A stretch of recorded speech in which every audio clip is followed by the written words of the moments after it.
بسم اللہ الرحمن الرحیم۔ شروع اللہ کے نام سے جو بڑا مہربان نہایت رحم والا ہے۔ لقد أنزلنا إليكم كتابا فيه ذكركم أفلا تعقلون۔ ہو گیا کملیاں اکھیاں نوں ایویں چھم چھم بارش لائی ہوئی ہے، کسے بے پرواہ دیاں نینا نے کوئی وڈی مصیبت پائی ہوئی ہے، کسے بے پرواہ دیاں نینا نے کوئی وڈی مصیبت پائی ہوئی ہے۔ وسدے کی جانن وقتانو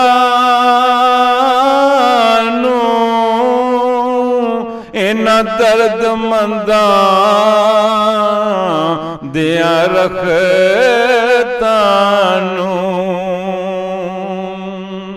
وسدے کی جانن وقتانو اینا درد منداں دیاں رختانو، اگلوں دن عاشق وقتانو چھڑ تختانو خاک رمائی ہوئی ہے۔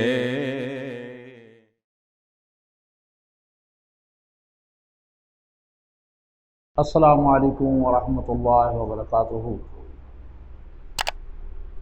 نحمدہ ونصلی علی رسولہ الکریم، اما بعد فاعوذ باللہ من الشیطان الرجیم، بسم اللہ الرحمن الرحیم۔ الصلاۃ والسلام علیک یا سیدی یا رسول اللہ وعلی آلک وصحابک یا حبیب اللہ۔ الصلاۃ والسلام علیک یا سیدی یا رسول اللہ وعلی آلک وصحابک یا محمد رسول اللہ صلی اللہ علیہ وسلم۔ یا ایہا الذین آمنوا من یرتد منکم عن دینہ فسوف یأتی اللہ بقوم یحبونہم ویحبونہ۔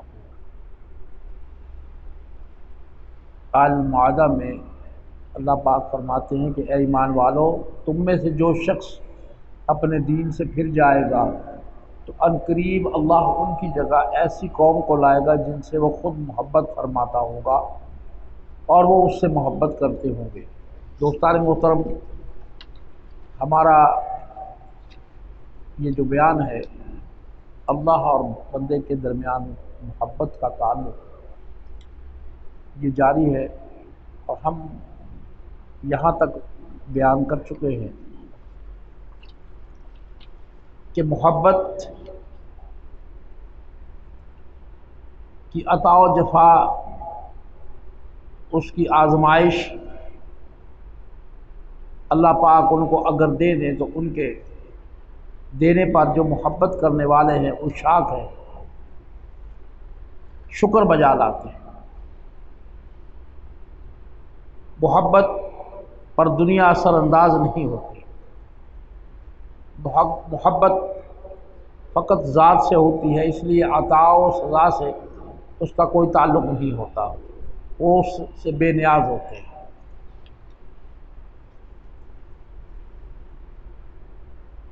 حضرات محترم، محبت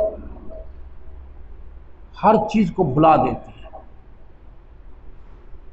حضرت رابعہ بصری رحمۃ اللہ علیہ کو شدت سے بخار ہو گیا، یہ محبت کی بات کر رہا تھا۔ اب ہر کوئی آ رہا ہے، کوئی پوچھ رہا ہے کہ مائی صاحب آپ کا کیا حال ہے، وہ کہہ دیتی ٹھیک ہے یار، کہ اللہ تعالیٰ مجھے شفا دے، آپ بھی دعا کرو۔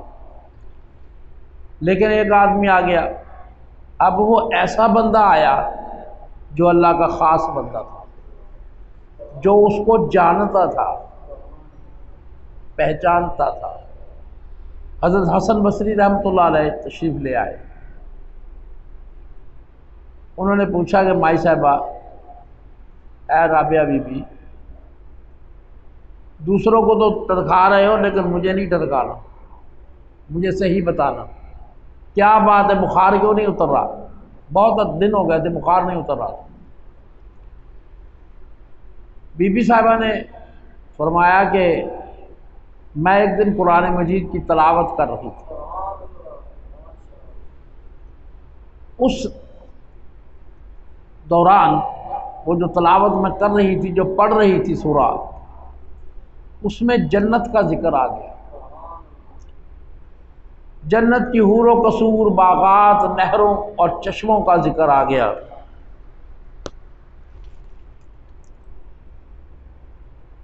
جنت کی نعمتوں کا ذکر آ گیا۔ میرا دل ان میں بہل گیا، مجھے اس بارگاہ سے جھڑکی ملی، آواز آئی، رابعہ دعویٰ محبت کا ہم سے کرتی ہو اور طلب اور چاہت اور رغبت جنت کی کرتی،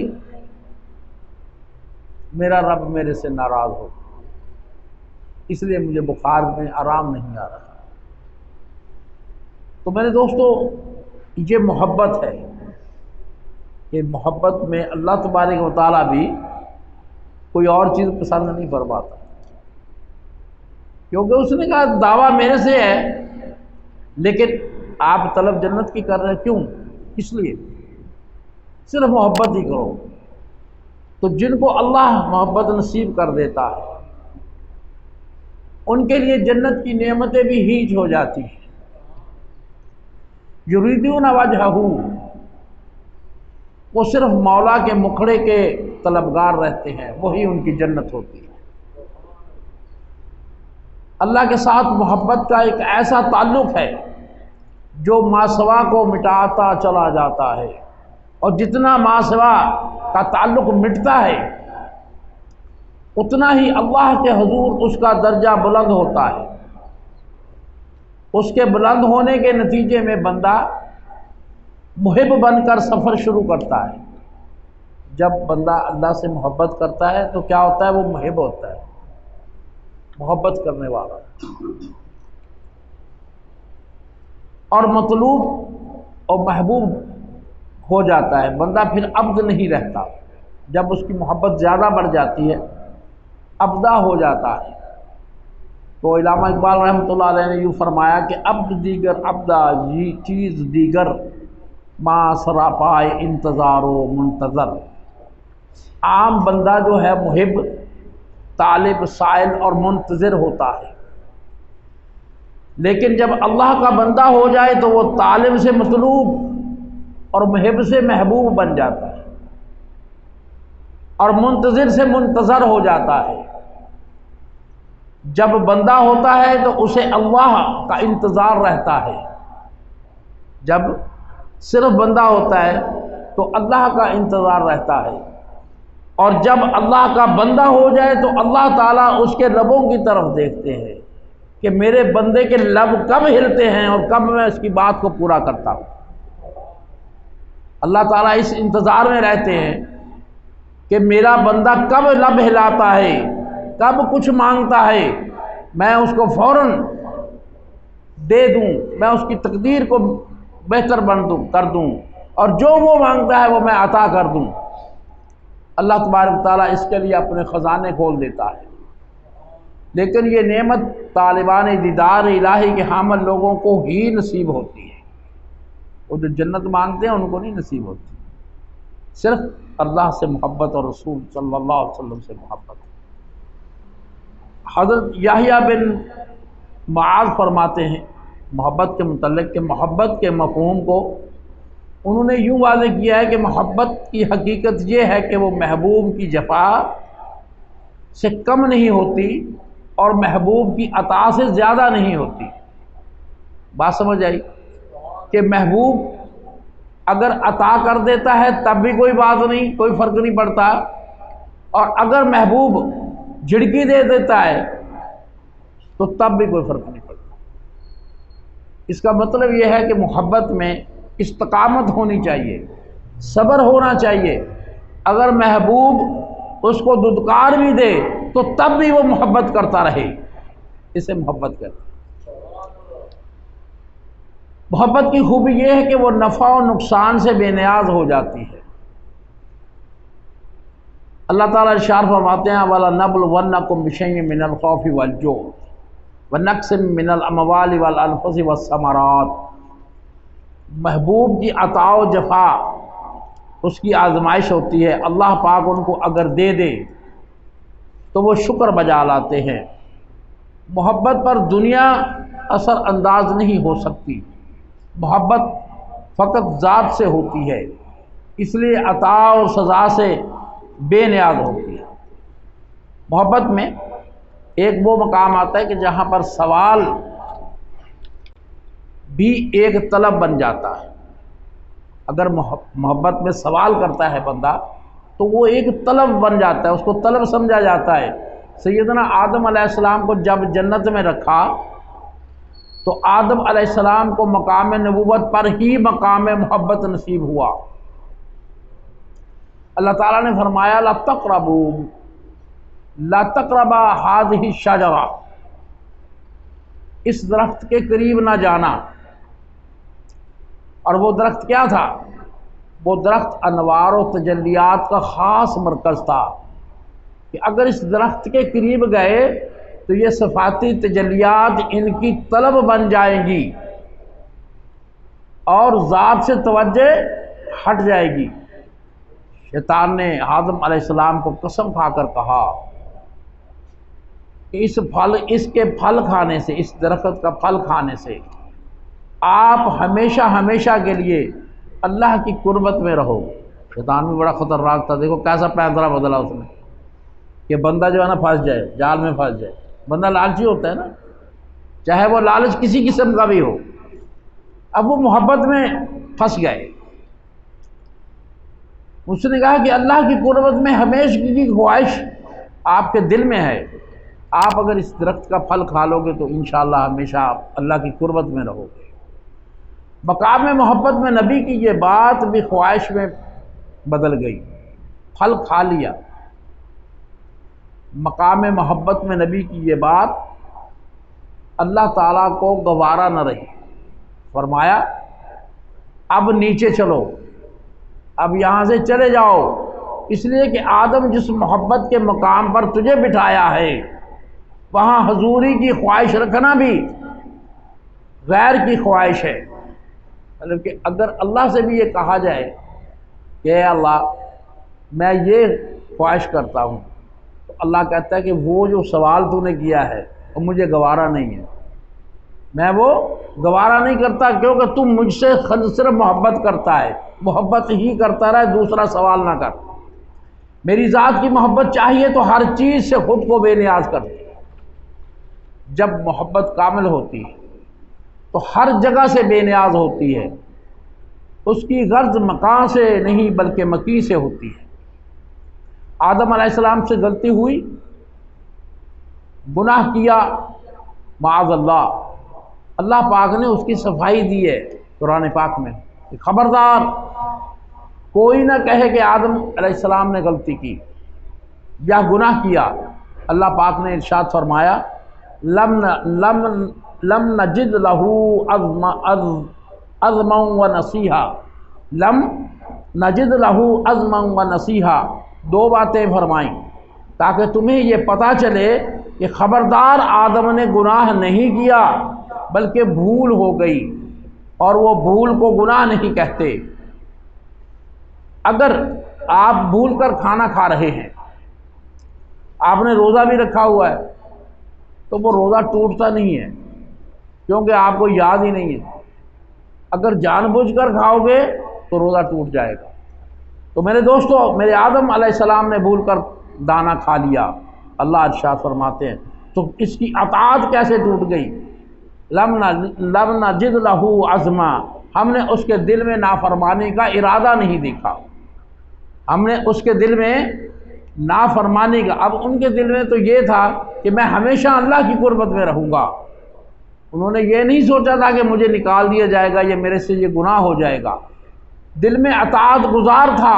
تمہیں کیا خبر اس نے دانہ کس خیال میں کھایا، اس نے وہ دانہ ہر وقت میری حضوری میں رہنے کی خواہش میں کھایا۔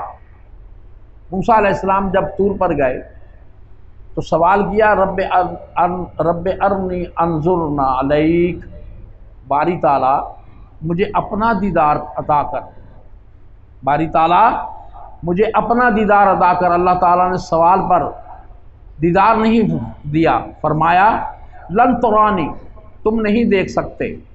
انبیاء جس مقام پر فائز ہوتے ہیں ان کا سوال کرنا بھی غیریت میں آ جاتا ہے۔ متقین کی محبت اور ہے، عبادت گزاروں کی محبت اور ہے، گناہ گاروں کی محبت اور ہے، اور تمام کے درمیان جو فرق ہوتا ہے متقین، مطیعین، مخلصین، ان کی محبت اور ہے، مخلصین اور محبین، مقربین، اور پھر عاشقین کی محبت اور ہے، پھر اسی طرح عاشقین اور ہے، عاشقین میں اولیاء کی محبت اور ہے، عاشقین میں انبیاء کی محبت اور ہے۔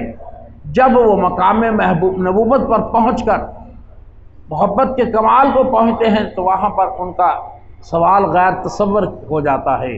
اس کے برعکس شب معراج میں پیارے آقا صلی اللہ علیہ وآلہ وسلم ثم دنا فتدلی فکان قاب قوسین او ادنی کا عطا، جو مقام عطا فرمایا رب نے، کوہ طور پر موسیٰ علیہ السلام آتے ہیں اور سوال کرتے ہیں، جبکہ محمد مصطفیٰ صلی اللہ علیہ وآلہ وسلم کو میرا رب مقام کعبہ قوسین پر بلاتا ہے اور بٹھا کر خود رب کریم پوچھتا ہے محبوب بولیے، محبوب بولیے کیا کہتے ہیں، مانگیے کیا مانگتے ہیں، کیا چاہتے ہیں۔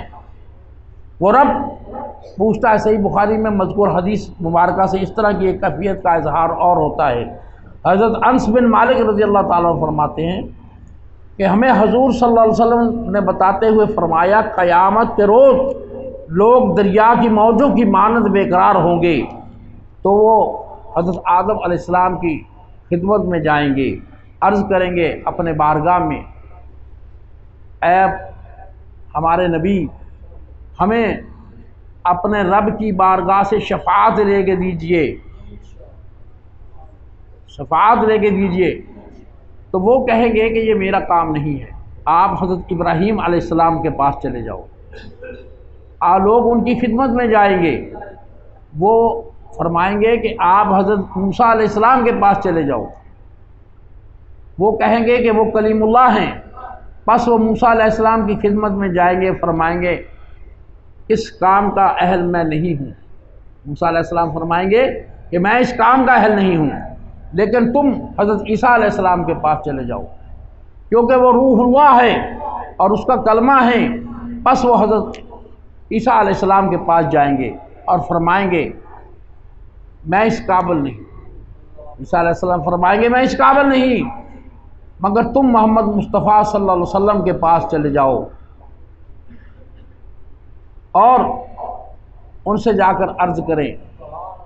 تو میں کہا نبی پاک صلی اللہ علیہ وسلم کے پاس جب امت جائے گی، لوگ جائیں گے، تو حدیث پاک میں ہے کہ جب وہ میرے پاس حاضر ہو جائیں گے تو میں کہوں گا انا لہا انا لہا، ہاں یہ تو میرا کام ہے۔ بس میں اپنے رب سے اجازت طلب کروں تو مجھے اجازت مل جائے گی۔ اس کے حضور اس کے بعد نبی پاک صلی اللہ علیہ وسلم سجدہ ریز ہو جائیں گے، اللہ تبارک و تعالیٰ سے سوال نہیں کریں گے۔ اللہ خود کہے گا اے میرے محبوب سر اٹھائیے، کیا چاہتے ہو، کیا مانگتے ہو؟ تو میری امت اب فرمائیں گے اللہ تبارک و تعالیٰ، تم نبی اکرم صلی اللہ علیہ وسلم عرض کریں گے اے میرے رب میری امت جو ہے اس کو بخش دے، میرے کچھ امتی جہنم میں چلے گئے ہیں، اے اللہ تو ان کو بخش دے، ان سے گناہ ہو گئے۔ حضور پاک صلی اللہ علیہ وسلم محبت کے اس کمال پر فائز ہیں کہ اس جگہ اللہ سے سوال نہیں کریں گے بلکہ سجدے میں گر جائیں گے۔ اللہ ان سے بار بار پوچھے گا اے میرے محبوب جو کچھ چاہتے ہو مانگیے، اپنا سر اٹھائیے، میں آپ کے مکھڑے کا دیکھنے کا طلبگار ہوں۔ رب تعالیٰ اپنے محبوب کے مکھڑے کو دیکھنا چاہتا ہے۔ تو میرے دوستو، اللہ تبارک و تعالیٰ کے محبوب صلی اللہ علیہ وآلہ وسلم سے اور رب سے جتنی محبت کریں گے اتنا ہی ہمیں فائدہ ہوگا، اتنا ہی ہم ان کے قریب ہوں گے، ہماری آخرت اور قبر اچھی ہوگی۔ اس لیے میرے دوستو، پیارے آقا صلی اللہ علیہ وسلم کی سنتوں پر عمل کریں اور اللہ کے محبوب سے محبت کریں۔ وما علینا الا البلاغ المبین۔